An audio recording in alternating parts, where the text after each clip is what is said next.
Breaking news, 5 people hurt in a training accident at Fort Campbell. Yeah, we are getting an update now on the soldiers' conditions. Let's check in again with News Channel 5's Dan Kennedy. He is live along Fort Campbell Boulevard for us with the very latest. Dan, good morning. Hey, good morning, Steve and Amy. We do know that 5 soldiers were hospitalized. It happened about 10:30 last night. This reported hard landing. According to ClarksvilleNow.com, it happened when, during a routine training exercise, the chopper made a hard landing, and then resulted in those 5 having to be taken to the hospital. Here's what I know after just speaking with a source who says they're close to this situation. 2 of those soldiers walked into an ER on post, but then they were able to walk out on their own, so they're okay. It's 3 others who went to a different hospital that everyone was worried about for quite a bit of time. According to this source who says she's close to the situation, they are now in stable condition. We have a phone call into the PIO here on post at Fort Campbell asking for more information. He says he's going to be briefed within the hour, at which point we hope to learn more information. NewsChannel5.com and the News Channel 5 app is the place to be for the up-to-date info. And Steve and Amy, we're going to touch base with you here in a few minutes as well as we continue to learn more about a routine training exercise that's injured 5 soldiers at Fort Campbell, a hard landing on their helicopter. Reporting live, Dan Kennedy, News Channel 5. Dan, thanks for the update. More breaking news. We're watching a man shot in Laverne this morning. It happened at the man's home on Farmingdale Drive. Alexander Cohen live at the scene for us. So, Alexandra, can you update us on what you know so far? Amy and Steve, I just talked to some neighbors. They tell me they did not hear any gunshots around 5 this morning. They did tell me they were looking for the 2 children who live in this home who are normally supposed to be at the bus stop. I'm told they were not there. This comes after police responded to this home for a shooting around 5 this morning. Police tell me a man was shot in the stomach. As you can see in this video, medics rushed him to a local hospital. According to dispatch, his girlfriend called 911 saying someone broke into their home and shot him. Again, that is not confirmed. We're still working with detectives to figure out the exact details in this case. However, Laverne police have secured a perimeter with crime tape here. Again, they have not released a suspect description at this time. I've been walking over to officers every once in a while to see if they do have an update. I'm told once they're ready, they will brief the media and we'll make sure we pass that information along. Reporting live in Laverne, Alexander Cohen, News Channel 5. Alexandra, thank you. We have more breaking news, believe it or not, this morning happening right now. Firefighters are back at a popular restaurant in downtown Nashville. They had to return because it rekindled. News Channel 5's Sophie Nielsen-Colding joins us live from Husk, Nashville. And Sophie, what's the situation there right now?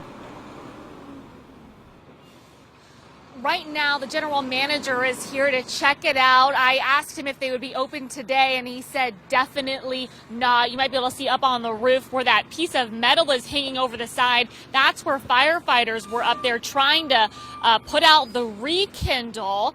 The general manager told me that around 12:30 last night, maybe a little bit earlier, employees who were still here heard an electrical surge, and that's when the fire started. He said firefighters told him if they had just been a couple minutes later, it may have been a very different story, and they may have actually lost the building. Fire crews here told us that the initial fire was from an electrical box, and that fire traveled all the way up the wall to the 2nd floor. All of the damage is contained to the inside, but because this building is so old, from the 1800s, these walls have been built over time and time again, and that rekindle was able to start inside one of those walls.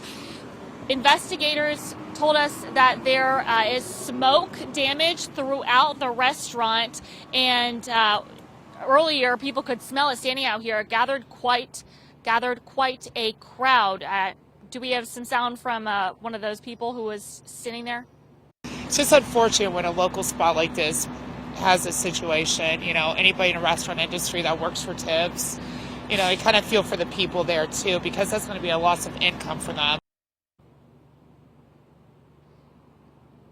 Now, the general manager says that he walked inside and he said it didn't look as bad as he thought it would, but they have an electrician over now because they had to switch off the power after that first fire. And he said it doesn't smell good in there not good enough at least to serve meals to people. This is quite a popular restaurant, so a lot of people will be sad to not be able to eat here today. People had a ton of reservations this weekend as well. Reporting live in Nashville, Sophie Nielsen-Colding, News Channel 5. Yeah, very popular restaurant. So Sophie, thank you. Also breaking overnight, a man is in the hospital after a shooting in East Nashville. It happened on 4th Avenue South around 2 this morning.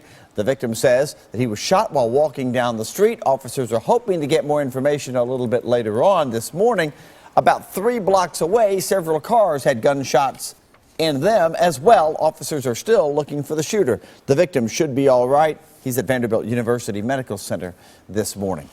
A couple is now behind bars this morning in connection with that deadly shooting that we told you about yesterday that could have been drug related. It was suspected. Well, it looks like it was. Crystal Taylor and James Bracci were arrested yesterday. Police say they shot Mark Matlock during a botched robbery that included heroin.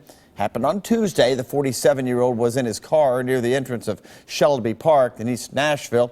He and a woman sped away from the scene but ended up crashing into an MTA bus, and Matlock died at the hospital. His female companion is expected to be all right.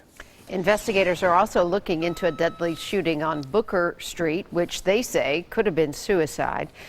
Witnesses say the victim, Antonio Tibbs, was acting strangely when he came out of a home yesterday, and he was waving a gun around. When an acquaintance asked what was wrong, Tibbs shot him in the leg. When EMTs got there, Tibbs was already dead with a pistol underneath his body. If you witnessed the shooting, you're urged to call police. And a major drug bust to show you this morning. This is 180 pounds of marijuana was seized from the parking lot of a Clarksville hotel. Officers also discovered more than $11,000 and arrested 3 people. Clarksville police tell us that this is part of an ongoing investigation into a drug ring responsible for bringing pot into Middle Tennessee and southern Kentucky. And some controversial votes by Metro lawmakers could end up costing you money. Council members gave Google Fiber the green light for faster access to utility poles, despite AT&T's objections. Opponents say if the ordinance passes its 3rd reading, then the city's legal team should expect a lawsuit. There's currently a lawsuit against Louisville for the same thing, but some council members still feel like passing the ordinance is the right move. You can download our app to follow all the latest information on Google Fiber coming to Nashville.